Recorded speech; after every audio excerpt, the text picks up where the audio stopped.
Да. Кажи как се чувстваш? Чувствам се невероятно. Значи аз имах проблеми с мигрени. Много гадни мигрени. Както хода на масажи. Не съм имал повече от 5 мигрени за половин година, което е пасивно всяка седмица. Имам сколиоза, чупени прешнени шипове, оперирано рамо. Просто, освен това, напомпване, подвижност, движение, амплитуда на движение, всичко се подобрява.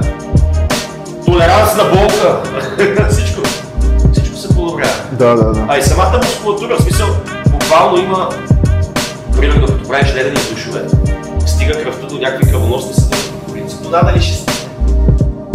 Същото и тук. Той като ми бръкне по мускулатурата, уносява места, които... които принципно не работят.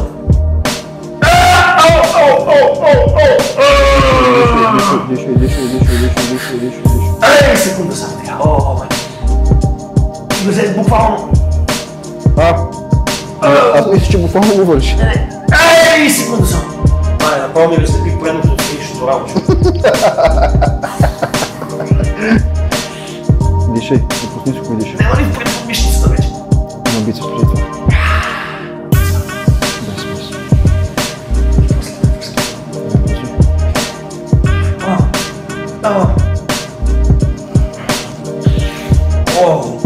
Ето в момента това ми е оперирано по-рамо и няма никакви проблеми.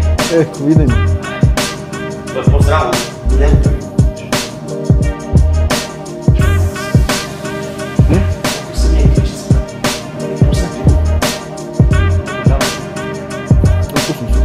Големите много.